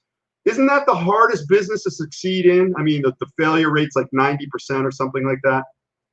2 years, 50% of the businesses are out, and only 10% last more than 5 years. Wow. So yeah, those are facts. So 50% of the businesses are out within 2 years, and only 10% make it more than 5 years. So it's an extremely difficult business. I've been able to survive. And by the way, I don't have a penny investment. This is all my baby, my dream. Okay, stuff that that my dreams were made of in 2005 when I got into the meal prep space. I said, we're going to do this, and other people were calling on me. Hey, I need your meals. I need your meals. I was like, oh, wait a minute, there's an industry here. But truth be told, in 2005, I was selling meals for $8. It's 2020, and we're selling meals for less than $10. So the price hasn't really moved up the way it should, because there's so many different people doing it, and people really have devalued the service. So we're going to continue to do it because I actually enjoy it. Our volume is up there. This company in particular, we have some really, really big aspirations for, and we're looking to move into a fully USDA certified facility within the next year and a half, so that we can then take the product and get it into supermarkets. And once we do that, I think we'll be in a pretty good place. That being said, that leads to my next question. How rigorous are the controls put upon you by those governing entities? So we have pop-up inspections from our local departments at least twice a month. They'll pop in here and they'll just go around, look around, and make sure that our sinks are up to speed, and that we're checking the temperatures, and that our cooling status is working correctly. we can rely on them just popping up a couple times a month. Now, we're a strictly direct-to-consumer business right now, so we don't need to be USDA certified. However, we get all of our processes done by a former USDA inspector who knows all the parameters that need to be followed. And that's the process that we use in here. So rigorous, yes. If you're USDA certified and make an SQF approved, right? There's different ratings that you can have. It's I don't want to say insane, but it's easy. The way that they run these kitchens. You can't, and again, we adhere to these standards in my facility. I want to be very clear. You can't be, hair wrap nets, beard nets, gloves. Feet need to be cleaned before. Feet need to be cleaned after. Your shoes, that is. You have a fly in a facility, you're finished. Like if an inspector walks in and there's a single, you can stop the operation. You can say, okay, everybody stop, clean everything, sanitize. Oh yeah. Speaking of that, Carlo, I'll just tell you a quick story. I had a patient years ago, and she's an inspector for restaurants. Not really a very nice lady in general. It doesn't matter. But she said to me, I don't care. I will always find something wrong in a restaurant, even if there's not, technically, even if there's nothing. I mean, how about that? Well, I have to tell you, I'm not a USDA certified myself, okay? But as I said, I have people that come in here and work for me that are. I can inspect any place. I promise you, I will find things wrong from the moment you walk in, whether they have a pen in their hair, whether they're touching their chin, their nose, what have you. Okay, there's always something. She's not wrong. She will always find something because there legitimately will be things however minor it may be. So if you call Bergen County and look for our reports, you will always find one or two minor items like a lid for a box of chicken that's already been used was on the floor. They don't want debris on the floor. They can write you up for that. Wow. Okay. If your water temperature isn't hot enough, they can write you for that.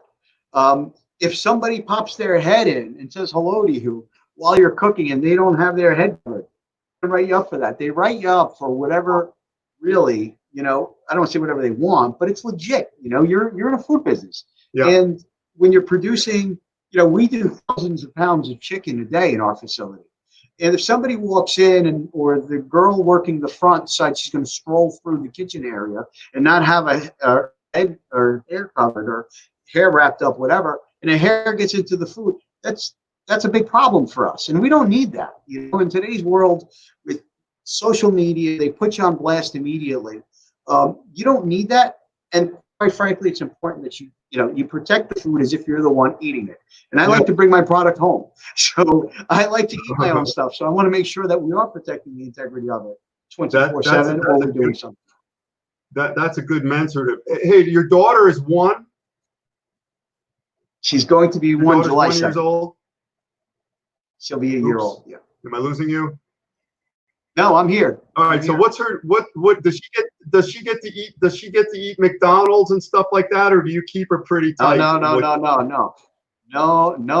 As a matter of fact, my wife says a lot of things, but I'll get to what she says in a minute. But no, my daughter eats. She's never had a jar of baby food. She went right from formula to table food. So she eats the stuff that we eat. And every third or fourth day or so, I will get organic milk and organic heavy cream, and I'll make her own ricotta. So that's homemade fresh ricotta. So she's eating fresh cheese throughout the course of the day. It's important for babies to have that, as you know, right? But, she's eating just regular table food. She still hasn't had any sugar, no candy, no chocolate, no cakes, no cookies, none of that yet. And I had my first Burger King hamburger at 25 years old. Really? And that's the truth. Yeah. Now I was eating those hot dogs when I was 19, 20, but I didn't know any better. But was that because of the way is that because of the way your parents raised you? I mean, you just didn't have that type of food. Yeah, my mom cooked every single day. My mom was a homemaker, and then obviously she worked with my dad in the business later on. But before my dad bought his business, my mom was a homemaker. So every day when we came home, we would have a hot meal. And not only that, my mom would walk up to my school and drop off a hot lunch. So when the bell rang for lunch, we would go up to the office, my brother and I, and we would pick up our lunch, and that was left there for us. So my mom, every day. My mom was amazing. Every day. I've never heard of that. Yeah. You know, too bad we don't have Yeah, more. my mom was. Let's segue. I'm sorry? We can go back to that, but let's go to our 5 questions here. Sure. What is the one biggest problem people have staying the course on nutrition? Yeah, they get tired of eating the same foods over and over. The redundancy in their diet. I think a lot of people, when we talk about your common, and I'm not using this in a condescending way, but your common and ordinary people who are just trying to get in shape and stay in shape for health reasons, I think they lose their focus and they get told that they have to eat this and only this and prepared in this. If they don't have the culinary abilities, okay, and they don't have the time, they're going to fail because they just can't eat the same things over and over again.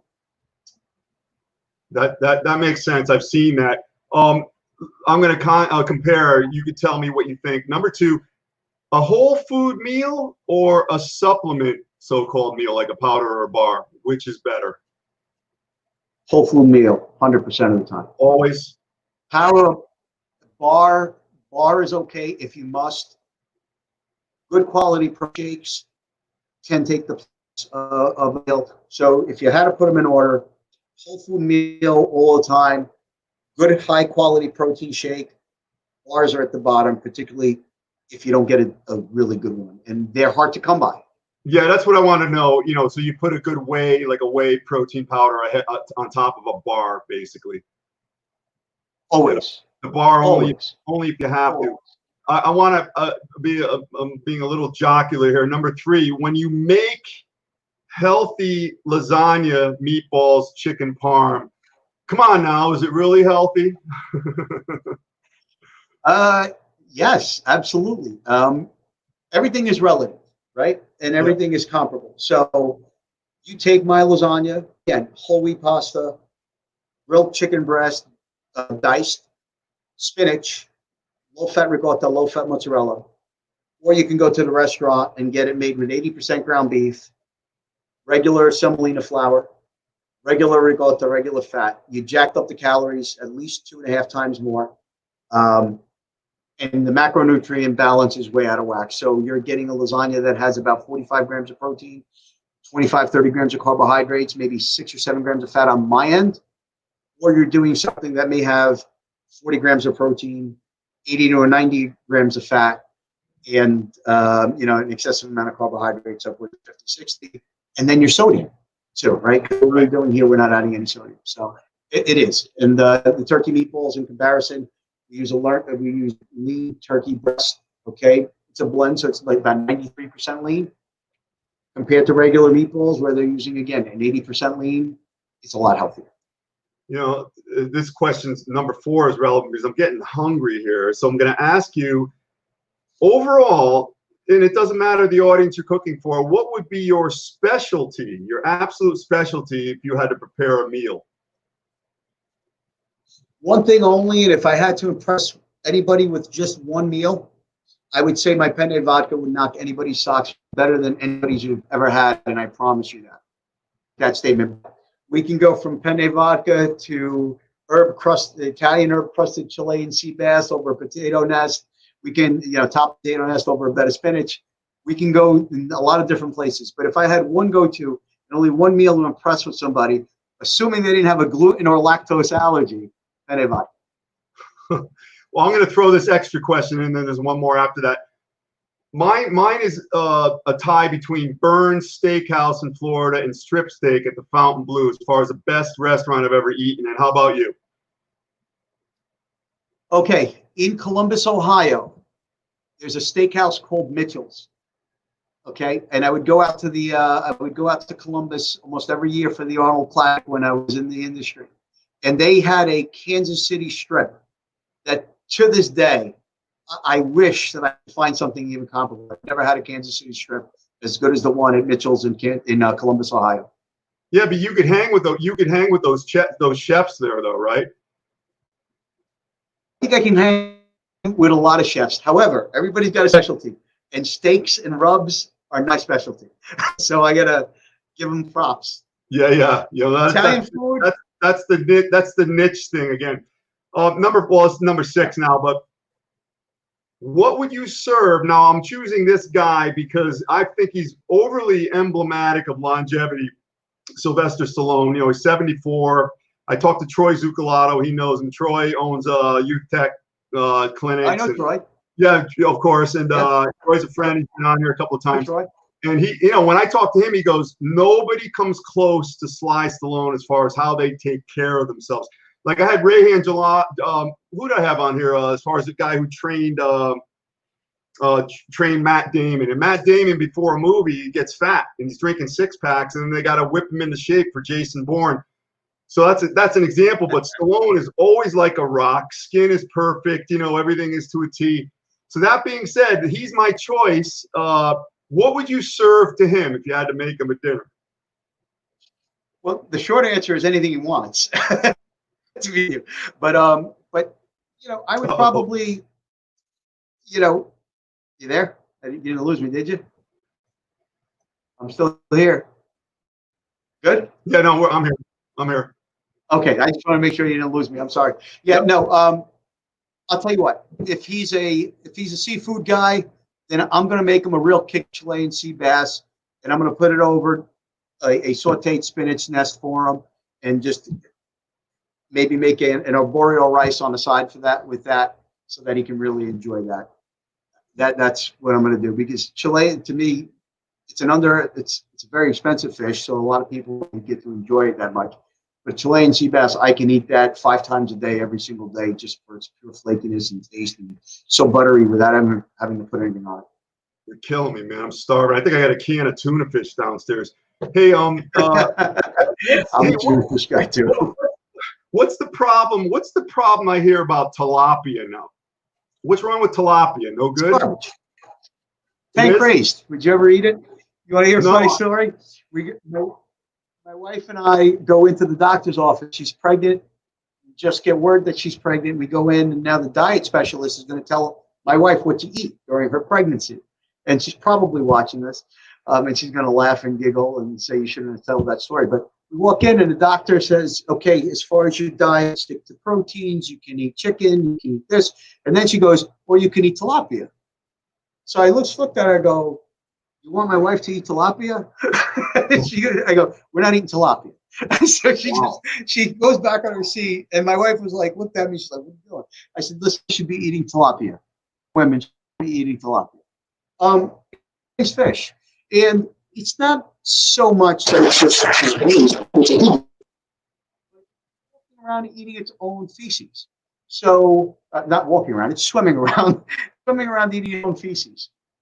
I don't think it's smart to consume an animal that eats its own feces. Do you? Yeah, I've heard that. Yeah, there's got to be some downside to that. That's for sure. Hey, Carlo, if people want to get a hold of you and acquire your services, order food prep, and right now you're in New York, New Jersey, Connecticut, and parts of Pennsylvania. Well, New York, New Jersey, Connecticut, PA. We expand a little bit further than that. We do go up to Massachusetts, sometimes down as far as North Carolina, for the Elite Lifestyle Cuisine brand. And that's simple. EliteLifestyleCuisine.com is the website for that. For the town, we do all 48 states in the union. We can't get to Alaska or Hawaii currently, but that's the chickenpound.com, and we're everywhere. California, Texas, and Florida are not. After New York and New Jersey, those are our next 3 biggest states: California, Texas, and Florida. But we do go nationwide on all that. What was that chicken pound one you gave me? What exactly is that? Chickenpound.com. Chickenpound.com. Chickenpound.com. So if you're serious about, and most of the people here are serious, that's why they're here. And to do this stuff, you have to be serious. You can't, half-ass it or ham and egg it or anything like that. And we're not talking about ham or eggs. And by the way, you want to buy eggs? I suggest you buy the type of eggs where the chickens are able to run around, because I've noticed the yolk is much more bright and orange than the ones that are caged. It's strange how there's differences like that, you know, and it's got to mean something. Yes. So Yes. any parting suggestions, Carlo, for the people? Your best advice to them as far as eating, you know? Yes. So stay true to your stand. You're not going to get there unless you establish a level of consistency. And consistency doesn't mean that you have to be strict with yourself all of the time. When I coach, and I did spend a short time in the bodybuilding industry as a coach, I took on everyday people who turned them into competitors. They had goals and dreams and their aspirations. And the example that I gave them, you might like this, Doc, is this. If you're consuming 6 meals a day, like I would suggest and recommend, okay, that's 42 meals a week. If you can get 35 to 36 of those meals to be good, solid meals according to a healthy protocol, then you're doing things really, really well. Don't put the pressure on yourself to do 42 out of 42. If you have weeks where you're doing 42 meals, if you had 40, you did very, very well. Give yourself a pat on the back. What you want to avoid is if 21 out of 42 are not right, you're not moving the needle in any direction. You may not be going back, but you're not going forward. So think about the percentage. Draw a line on paper at the end of every week and write down all of the good meals you ate, all of the bad meals you ate. And you want to make sure that 75 to 80% at the very least are good. If you're doing that, you're headed in the right direction. You graduate, and eventually you'll get up to that 90% more. And when you're doing that, you're going to be a very healthy being.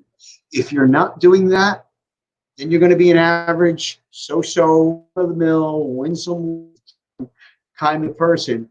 And if that's who you choose to be, then that's okay too. But you can't beat yourself up over that if that's what you're doing. Try to stick to the left side of the paper where you're putting that 75 to 80% of the right meals on. Yeah, don't be like that patient I had years ago, and you know, we had her eating a certain amount of oatmeal, and she was at the scale, and she's taking flake by flake off, so it's exactly measured. Just like you said, 42 meals, if you're hitting 38, 37, you're good. Don't hold it against yourself, because you got to do this permanently. And if you're always on edge thinking about it, you're going to go nuts and quit. And your chicken, I hear, tastes the best out of any chicken. So if anybody wants to order anything, you know, listen, you got to get the chicken from this guy. I love chicken. I eat it every single day. Ground chicken, chicken breast, but that's it. I want to thank you, Carlo. This was fantastic. We had some glitches, but, you know, we needed a challenge. Keeps me on my toes. Anybody, I put all of your contact information here. I'll post this on your timeline. It'll be on YouTube and about 8 other pages. People can still contact you. So I really want to thank you. I know I just called you the other day, and you said, sure. So that's good. Yeah, I love it. Thank you very much. So we're working on Muscle Chef TV YouTube page. So my team and I are actually meeting this Thursday for our first shooting. So I'd like to have you on my show at some point, and I'll let you know when we're ready for that. Muscle Chef TV. I like that. Yeah, it's not, there's a YouTube page created, but it's not active. So there's no material on it. But, you know, I'll get in touch with you, and I'd love to have you on my show. Oh, that'll be fun. I promise that's gonna be fantastic. Well, I put coming soon. So thanks again, Carlo. I'll shoot you a message later on, and I'm gonna order some of your food, especially right now. I wish I had it right in front of me. I'm starving. You got it. Thanks. Send me your address. I'll get it over. I do want to thank you, because I end this a lot with people. You know, you're a high-level guy. I'm glad you exist, because, you know, you represent that America of excellence, because, you know, you still get people that are like USA, #1. And yeah, that's true, but I run into less and less people who are emblematic of that. In other words, they're not really adding to it. They're just kind of sitting back watching. So you're one of the guys doing it, and you're a producer, not a consumer. And that's what builds America. And, you know, we got enough of us or you doing that.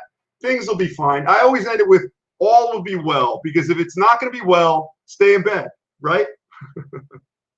Got it, 100%. Thank you so much. I appreciate you having me on. Enjoyed my time with you. It was great shooting the shit. Pleasure and honor, and we'll talk to you soon. Thanks, Carlo, and thanks everybody. Tomorrow I have Gino Cacavalli Then I have let's see, Skip Robinson, and then Gunther Schlierkamp on Friday. I don't want to get Gunther mad. He can still crush my head like a coconut. You got some great guys there. I know 2 of the 3 of them personally. Gino's a great guy. Gunther's a great guy. I'm looking forward to seeing your show. Gino went out with my high school girlfriend before I went out with her, and he beat me in all the contests, and I'm still embracing him like a brother. All right, Carlo, have a good night. Gino's a good guy. Good night, everybody. Jeff says hello. All right, man. Thank you. Peace.